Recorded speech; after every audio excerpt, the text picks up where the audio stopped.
Hi everybody, welcome to the Witching Week. Today is episode number 45 and today we're going to be talking about pairing crystals. We're going to talk about the magical meanings of spiders.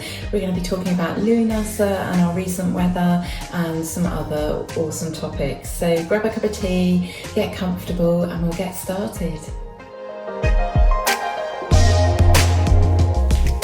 So welcome back everybody. First I've got a bit of a disclaimer. We have got streaming going on fairly near to the house.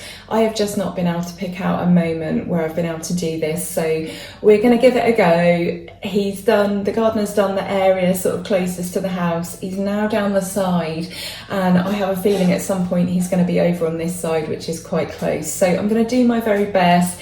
You are going to hear some noises in the background. I'm so sorry, but this is summer on a cemetery. So welcome if you've not been here before. My name is Wren. I'm known as a cemetery witch and I live on a cemetery in the heart of England.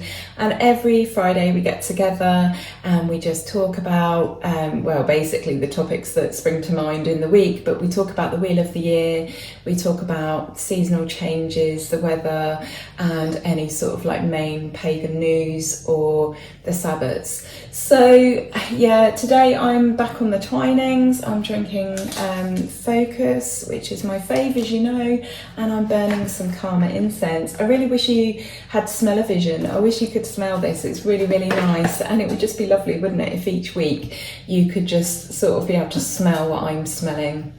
I hope you're all well. How are you doing? It's so lovely to have you all here, so thank you.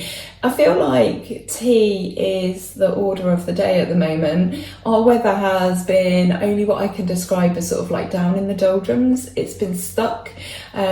We use that term in the UK to explain being fed up. If you're down in the doldrums and you're feeling a bit sad, I don't mean that. I mean the other meaning, which apparently is somewhere in the world that ships and boats sometimes get stuck. I think it pertains more to sort of sailing boats, when all the winds die off and then you just can't travel anywhere and you just sort of stay put. And we've been like that with our weather. It's been about 18 to 20 degrees. 18 degrees I find cold if there's a breeze. I went out yesterday and I actually had my coat on, but I do get very, very cold with very, very low blood pressure. So there were people around me in t-shirts, but I had a jacket on and I was cold. So obviously we must be stuck under some sort of weather system at the moment, which clearly people in Europe are. If you are watching this from Spain, France, Italy, Germany, Bulgaria, any of those areas, then I really hope that you're okay. Europe have had consistently hot weather. They've had late 30s, early 40s, and I'm guessing that, you know, they're stuck under the same weather system as us, except that we're not getting the warm weather, we're not getting that warm air. So there've been record highs, and year on year we're just getting hotter and hotter summers. In the UK the last couple of years we've hit like 40 degrees, which is sort of unheard of really. So all of this points to climate change, doesn't it really? And this week we've had one of our national treasures being interviewed, a series of interviews for a documentary that I'm not sure if they've shown it or not yet. I don't watch terrestrial TV, but for BBC One, which is about our incredible planet and our past and our uncertain future. So Chris Packham, I am going to describe him as a national treasure. If you're about my age and you live in the UK, then you would have grown up with a really wild show. So that went on for about nine or 10 years, from 1986 until 1995. So I was aged between 5 and 14, so that was like peak childhood viewing time for me. And he is a well-known TV presenter, author, nature photographer, and he presents things like Autumn Watch, Spring Watch, Winter Watch. And he was grilled on morning television about this documentary, not about the documentary itself, but about recent environmental protests, which I think is unfair. He was there to promote this programme, this documentary. And the guy interviewing him, Richard Madley, not quite sure how you pronounce that, he was really, really patronising. And it's really important that I point out here that Just Stop Oil, They are disruptive, but that's the point, to get your attention. But they are a non-violent organisation, and they're trying to get the message across that Chris Packham was trying to get across, that, you know, we are sleepwalking into an apocalypse, but we do have control. There is still time to sort things out. So hats off to Chris Packham, who was widely praised for his handling of this situation. You can go and check him out if you've never heard of him before. Over here, he's president of the Bat Conservation Trust, the Hampshire Ornithological Society, and also a Natural History Society down in Southampton. He's also vice president of several bird charities, the RSPCA, the RSPB, the Wildfowl and Wetland Trust, and the Butterfly Conservation as well. So he does a lot of work for charity and for our planet, basically. That takes me on to my next topic. So talking of wetlands and wildfowl, we actually went to the nature reserve at Rutland Water last weekend, and it was such a beautiful place. It's fairly near to us. I don't know why we haven't been there before. It's just one of those things that we just haven't got around to doing, but it was absolutely fantastic. Now, they had the Global Bird Fair on in nearby Oakham, so I think there were quite a few people there because they had been attending that, but really, really friendly people. We were offered binoculars to look through so they could show us certain birds, so very, very unselfish, you know. When there were exciting things to see, they wanted us to see it. This was just members of the public in and around the hides, and yeah, really, really lovely, really friendly, really welcoming. We learned to identify some new birds. I really love birds. I always joke that you get to a certain age in life and then suddenly you become like into birds and maybe even obsessed with birds. And so I really, really enjoyed this as a day out. Of course, it's somewhere really quiet, really peaceful, which just really, really appeals to me. We did see some ospreys. This particular nature reserve and Rutland itself is home to the Rutland Osprey Project. Those are the birds that are sort of doing well in this area and surrounding. I have to say, I'm going to upset some people here probably, but I don't find them as inspiring as the red kites that we have. And we did have a bit of a sort of a laugh and a joke because we spent the morning at this place and then we got home and there was a red kite circling directly above our house, and I just find them so much more majestic. I find that the ospreys look a little bit like a large gull. I know that's not the sort of attitude that I'm supposed to take, but yeah, I'm a lover of the red kites. So yeah, we had a really fantastic time there. We saw some terns, some geese, all sorts of birds, a grey heron, and yeah, the famous ospreys. We saw these lovely sheep as well. Now, they are sheep, they look a bit like goats, so they remind me of Black Phillip out of that film The Witch, which is about a 17th century family in New Hampshire that's being tormented by the family goat Black Phillip. But they were so lovely, they were really timid. The horns sort of gave them a bit of a scary appearance, but actually they didn't really want to come anywhere near us. They were quite curious though, they were interested, but they kept their distance. I always get a bit nervous. My husband, he just sort of goes in, makes himself big and yeah, protects me and our daughters. I'm particularly nervous of goats. Every time we go somewhere with goats, they always escape their enclosures, which is fine. I'm quite happy. They should be sort of roaming the earth. They shouldn't be trapped. But they always like to go for me, and they always like try and headbutt me. Even the really, really small ones I'm quite scared of. So anything with horns, I don't want to get anything, just don't want to get anywhere near. But these were lovely. They had such lovely little faces. They had very, very dark black coats and horns. and they were just absolutely gorgeous. So if you're ever in that kind of area, Rutland Water, Rutland, Oakham, Leicestershire, Lincolnshire, Northamptonshire, all very, very close. Oakham is not very big, Rutland's not very big. Most of it's taken up by Rutland Water, which is huge. You can see it from the map when they're doing the weather. Yeah, check out the nature reserve, and they've got another part as well to it over at Linden, and there are lots and lots of hides. So there are some long walks, there are some short walks, and there's good accessibility. So even if you're in a wheelchair, and the hides are all designed so that, you know, if you are, you can fit in. It's just absolutely brilliant. It's very well thought out, very well designed, and just absolutely beautiful, wonderful day out. So sticking with the subject of creatures, I thought we'd talk about spiders. So if you don't like spiders, then it might be a good time to skip this part. I am going to put up a picture in just a moment, so if you don't like spiders, look away now. And I will be telling you when you can look back. I know some people have a real issue with spiders. We have a real issue with spiders in this house.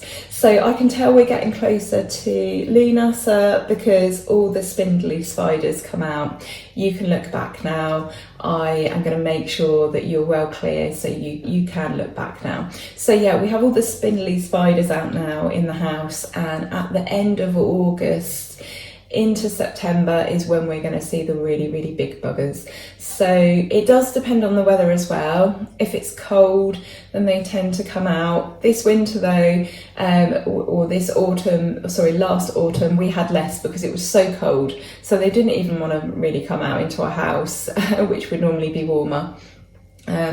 But yeah, I love spiders. I think they're fascinating. I don't really like the big ones in my bedroom. I would prefer not to have them. The spindly ones are my least favourite actually, and they do get everywhere. So I will sleep with the smaller ones sort of close to my bed. We've got several in our bedroom at the moment, but the one I've just showed you with the very long legs, spindly, they're worse than the big ones in my opinion. I don't mind the big ones. They are more like, I think, almost like rodents. You know, just that they're sort of, I don't know, they're faster, but they're just less scary to me. And I had a little bit of a look up about spiders, and because they're just so fascinating. And apparently spiders are air-breathing arthropods, and they have 8 legs. They have chelicerae, which we would call jaws, but these are usually articulated fangs or pincers. So they have chelicerae with fangs. They're generally able to inject venom, and they have spinnerets that extrude silk. So that is what makes a spider. And spider-like arachnids have been found all the way back 386 million years ago, which is just incredible. But true spiders are found going back 318 to 299 million years ago. So again, still an incredible amount of time. So we've had spiders, well, for us since the beginning of time, but certainly a very, very long time on the planet. So I thought I'd have a little think about the spiritual meanings of spiders. Thought I would share those with you. What do you think about spiders? What do you think about their spiritual meaning? What do they mean to you? Now, although many people find them very frightening, spiders are actually really positive in their messaging. So they are about creativity. If you think about, whenever you're thinking about the magical correspondences of something, think about what they mean to you. What do they represent? What do they do? Or what does it do? We might be talking about plant, but think about the characteristics. And those are the things that you are able to apply to magic. So we think of creativity when we think of spiders, because obviously they spin and create webs. Awareness, positivity, wisdom, curiosity, personal growth are all related to spiders, along with the cycle of life, rebirth, death, destiny, fate, patience, and wisdom. When I think of spiders, I think of Charlotte's Web. Now, my daughter used to watch that film all the time when she was little. And if you've never seen Charlotte's Web, it is the most beautiful, beautiful story, and I hope it would change your view on spiders if you don't like them. So it's about a pig called Wilbur and a spider called Charlotte, and Charlotte's got a web in Wilbur's enclosure, and Wilbur is going to be slaughtered by the farmer. Charlotte doesn't want this. Wilbur is her friend, and so she starts to spin her web with words in. So she spins the phrase "some pig," and the farmer, who I really love, is open to, you know, deep thinking. I'm surprised that he's got time, really. We know how busy farmers generally are. And he thinks on this, and he thinks, yeah, you are some pig, you're a great pig. So Wilbur gets entered into competitions, and the farmer begins to see his worth, and he's no longer in danger of being executed. And it's really, really lovely, because at the end of the film, he is at a fair, he wins a prize for being shown, and Charlotte's about to die. So she stays at the fair, but she gives Wilbur her egg sacs to take back with him so that her children can live and grow up where she grew up, and they can continue to have a relationship with Wilbur. That's the sort of the long and short of it. I haven't seen it for many years, so I might have that slightly wrong. But anyway, he has a stay of execution, and it's just a beautiful, beautiful film. And I think it's as beautiful and as devastating as E.T., to be honest. Don't get me started on E.T., because whenever I see him, it just makes me cry, and it was one of my favourite books as a child and as an adult. So yeah, I always think of Charlotte's Web when I think of spiders. Whenever I feel kind of intimidated by them or scared by them, I just think of Charlotte. So yeah, check that out. I digressed a little bit there, but hey, these are what these sessions are for. On the topic of that, actually, I meant to mention this at the beginning of the video.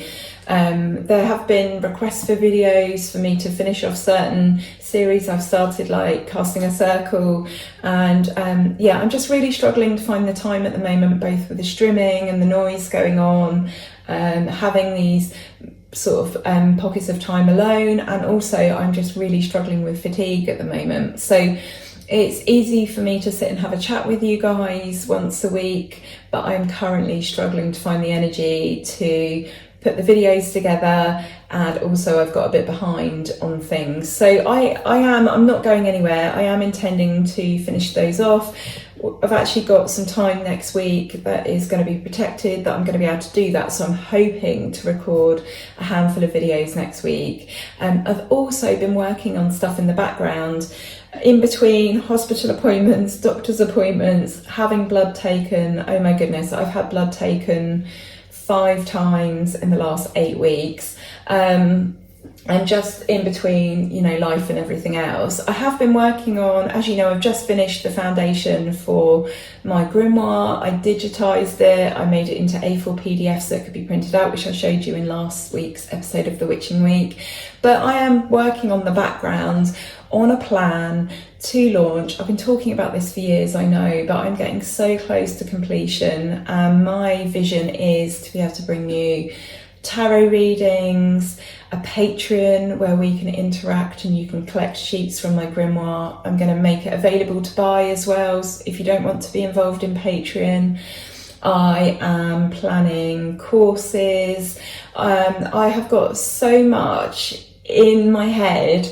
I feel like I'm really, really being driven by spirit to do this. I feel like my calling is the craft and teaching people about it and immersing people in this world, educating them if they don't know about it and maybe they're scared.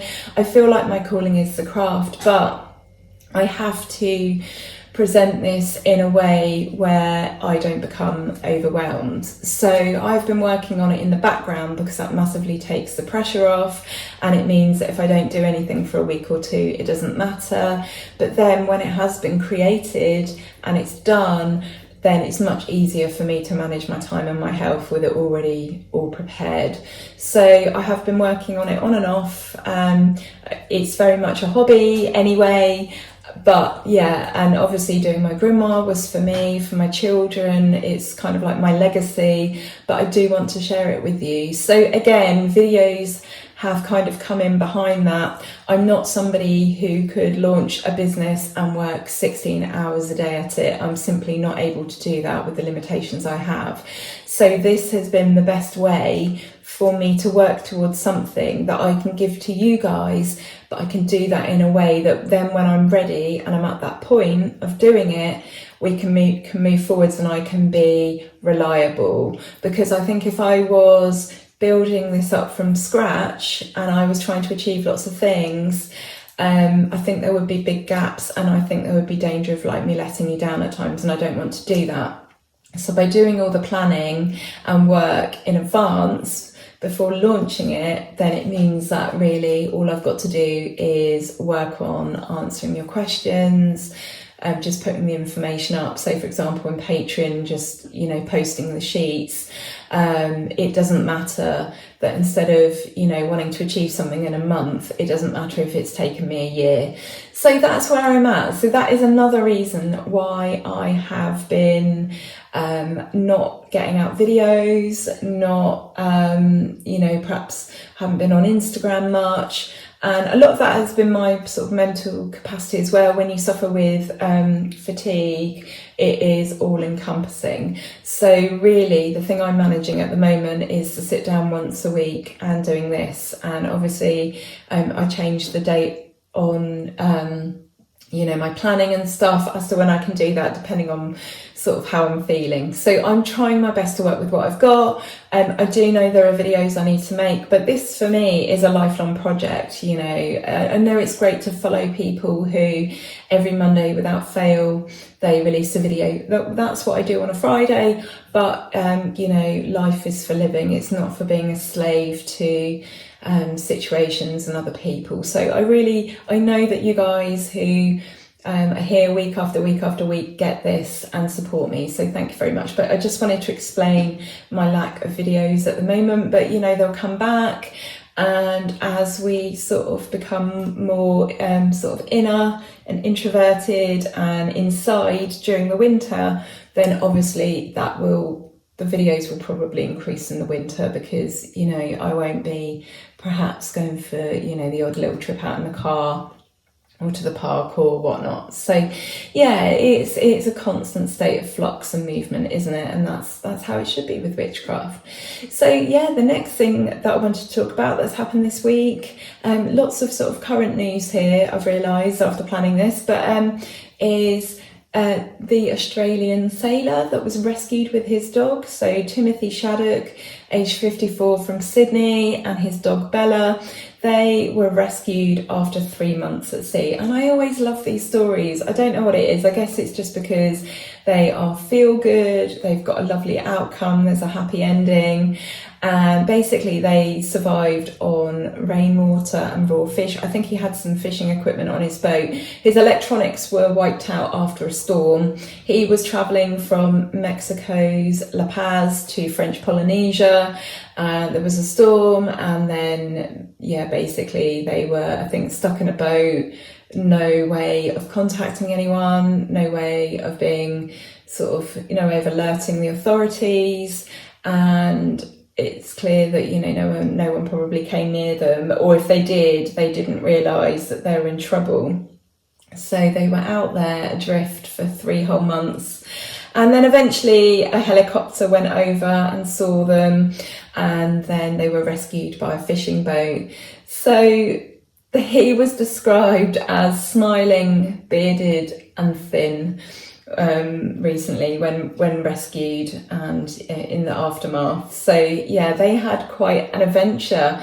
I just can't imagine how that would be, spending 3 months in a boat and relying on rainwater and fish. But I'm so glad that Timothy and Bella had a happy ending. That's absolutely awesome. So what else has been going on this week? Well, we watched a film, The Outlaws, which is on Netflix. It was released on the 30th of June, so quite a new film.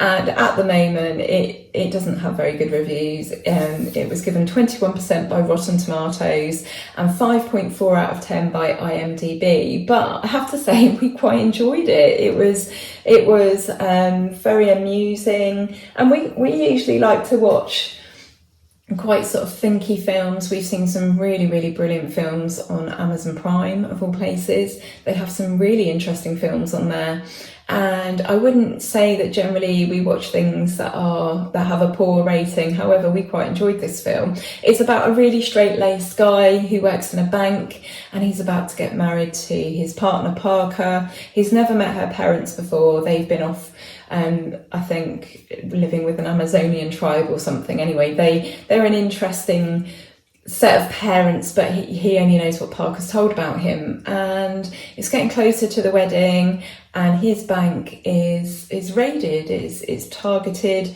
by burglars. It gets held up, and he comes to believe that it's her in-laws. So it's about this journey of whether it's his in-laws or not. I won't spoil it for you in case you want to watch it, but it features Pierce Brosnan, Ellen Barkin, sorry, I can't remember my words out today, Nina Dobrev, and Adam, is it Devine or Devine? I'm imagining it's Divine to sound like Divine. But anyway, yeah, really good film. We enjoyed it. It was amusing. I'm not sure if I would go as far to say it was funny. I did laugh a couple of times, but yeah, it was amusing. So I recommend that if you've just got nothing better to do. Yeah, last week I spoke about clear quartz and red jasper. And somebody in the comments, Mike 3627, said about how they pair crystals, and I thought this was a really good idea. And it's one of those things that's really obvious, but I've never actually sort of thought about before. You've probably experienced this yourself. So I've been in situations where I've used multiple crystals, so either using them like on a grid, or using multiple crystals when you're giving someone Reiki, placing them around the body. But I never thought before about actually just using them as pairs, pairing them up. Have you guys done this? I'm sure you probably have. Maybe it's just me who's just sort of a bit behind on this. But I thought, what a great idea. I thought that was really inspirational. So I want you guys to come at me with your paired crystal ideas. Maybe you actually do this already. Maybe you've got two that you always use together. But yeah, let's have some suggestions of crystals that we could pair together.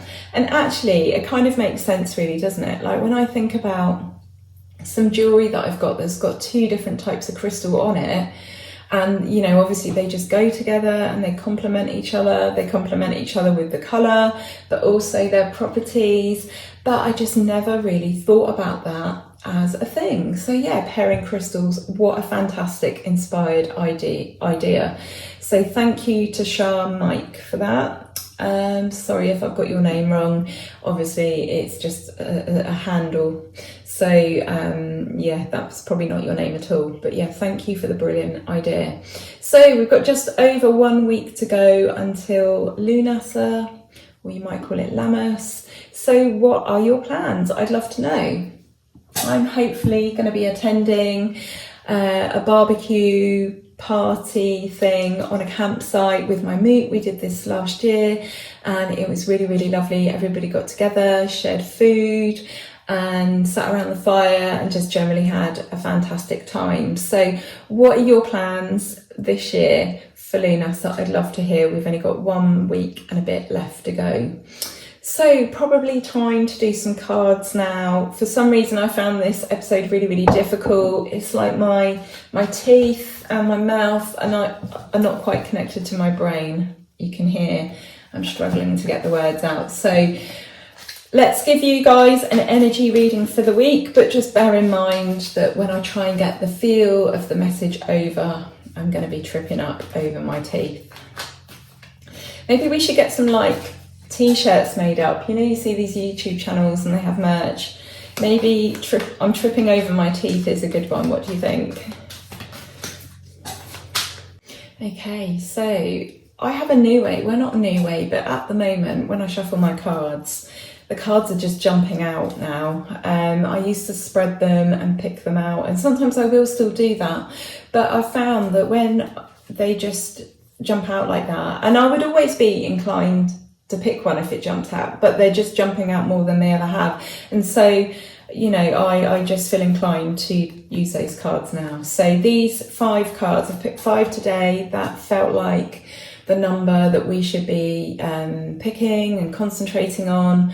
And actually it's interesting that the number 5 has come out. 5 is often about conflict and change and challenges, and the cards that I've picked out I feel very much related to mindset. Now I can't remember if that's kind of where we were going with the reading last week. A lot's happened since then, and all the sort of the card reading parts of the Witching Week seem to blur into one in my mind because my memory's not brilliant. But the message this week is about mindset. I'll show you what we've got. We've got the 10 of Swords, we've got 5 of Pentacles, we've got 2 of Swords, we've got the 3 of Cups, and we've got the Queen of Pentacles. And yeah, it feels like perhaps some of you, obviously this message isn't going to resonate for everyone. If you feel like it resonates with you, then it's for you. But this is very much feeling, like you're a bit stuck at the moment. Like things are pretty drastic. Things are as bad as they could be. You're feeling like you've got no options. You don't know which way to turn. You're confused. You know, your heart and your head might be giving you different messages. You can't see the wood for the trees. You feel like you're just lacking in areas of your life. Just feeling like you're at a really bad place at the moment. That's where perhaps you are. I know actually some people watching this, and I know that some of you are feeling that energy at the moment, so this may well be a message for you. And what I would say, what the cards would say, is that you need to unite your heart and your head. You need to take off any self-imposed blindfolds off. You need to put any weapons that you're carrying down. Maybe that might be like self-defensiveness. That might be giving other people a hard time because you're having a hard time. You need to drop all that. You need to free yourself up. You need to free your mind up. And you need to remember that no matter how bad things get, you will eventually get to a point where that's it, done. And there will be a light at the end of the tunnel once more. And you will be able to pick up and carry on with life again. You know, even at our sort of worst times, there's always a turning point. There's always a moment where things will get better. And really, even in your darkest moments and in the worst periods of life that you're traveling through, it's a good idea to make time for other people.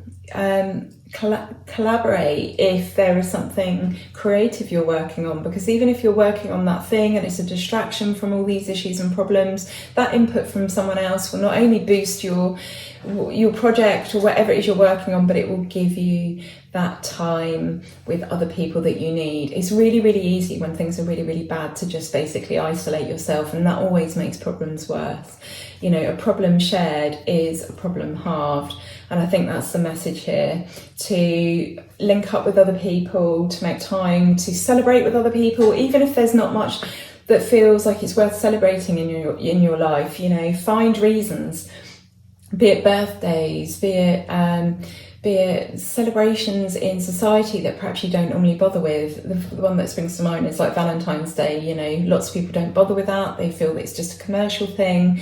Just drop those feelings. Just use these things as an excuse to get together with other people and to celebrate, and just try and find the good things in life that are going to drag you out of these difficult periods. Because I think very much when we are down in the doldrums, to use the term that I used earlier, I do think that we change our vibration and then we end up drawing more and more negative stuff to us. So if we're having a bad time, and it's perfectly natural and okay to have a bad time, but I think it's important that even if things are at their absolute worst and there's good reason to be sad and upset and unhappy, I think it's really important that we try and remain positive and slightly higher in our vibration, because I do feel like when things are bad, we tend to draw more bad stuff to us. So yeah, so the message is, you know, there will be a light at the end of the tunnel. Put down any unhelpful mechanisms, thought processes, behaviours that you perhaps have adapted or developed during this bad time. Take off any self-imposed blindfolds, or even blindfolds people that have put on you. You know, look outside of the box, unite your head and your heart, and more importantly, spend time with other people, either that be through work, collaborating, sharing problems, celebrating moments in life, and it will help get you back on track, and you will start to remember that you are very able at providing and nurturing and caring for others and making your way through this very, very difficult life. So if you are feeling like things are really, really bad at the moment, this isn't dismissive of that. It's very much inclusive of that, but it's about some active things that you can do to try and sort of remove yourself from that situation, and then therefore improve things a little bit. Because I think that no matter how bad things can be, we are responsible for how we react to them. You know, I think being an optimist has a lot to answer for. It's funny because obviously now I'm thinking about that video I did on toxic positivity. I'm not talking about toxic positivity here. I'm not talking about being so happy and pretending like nothing is happening and going wrong and going on. It's not about being dismissive. You very may well be in a bad situation, but your reaction to it will affect your ability to cope. So yeah, get on board with other people, and that will help see you through and hopefully steer you through to better times where you're feeling slightly more in control, like you've got slightly more of a grip on the situation, and then hopefully things will pick up. And at the moment, I really think that with things the way they are, and we've been talking about this like all year with the cost of living emergency, sometimes it's like things happen on a day by day, week by week basis. So there doesn't seem to be much stability at the moment, which is why I think we continuously are getting these messages up about everything feeling so rubbish. You know, me, myself at the moment, I can have a really, really brilliant week where everything seems to be picking up, and then suddenly the next week everything is really, really bad again. And I don't know why that is. I haven't known a period like this for a very, very long time. There's a lot of things at play at the moment. There's a lot of there's a lot of stuff going on in the world. Obviously, you've only got to watch the news to see that, but there's a lot going on energetically, and there's a lot of challenges. It's a massive, massive year of transformation, which I spoke about last week. It's a very, very strange time at the moment. Like even just with the weather and that, like I don't feel like it's summer at the moment. That's not right. I don't feel like I've woken up from hibernation from the winter at the moment. That's probably a better way of saying it, because obviously summer is happening. Yes, the weather's a bit rubbish here, but actually when I think back to May and June when we had fabulous weather, I still don't feel like I've woken up. It's very, very, very strange feeling at the moment. So anyway, that's how we should be handling things. If we have a period where, you know, it feels like things have come to a bitter end, or, you know, and there's not really any positivity, anything to look forward to, there is, you just might have to change your approach to how you handle that particular situation. If you're not normally one for socialising, now might be a good time. It's time to lift your spirits, basically. So there we have it. That's us for a week. I'm sorry if that was a bit scrambled. The streaming has now stopped, which is absolutely brilliant, but I'm now wondering if I should attempt to remake this video. It's very, very distracting when there's something going on in the background and you know that that could suddenly get louder and disrupt everything, and then have to sort of stop in the middle of something and then carry on at a later date when the light's going to be different, and it might only be the difference of an hour, but that does make a difference. So yeah, I'm sorry if that was a bit scrambled. My brain's not working particularly well today. We have good days and bad days with that, but yeah, I don't know what we'll talk about next week. That will naturally unfold, no doubt. But I'm wishing you an absolutely fantastic week as always. Thank you for being here. Thank you for watching. And yeah, just wishing you a lovely, lovely week. All right, take care for now. Bye.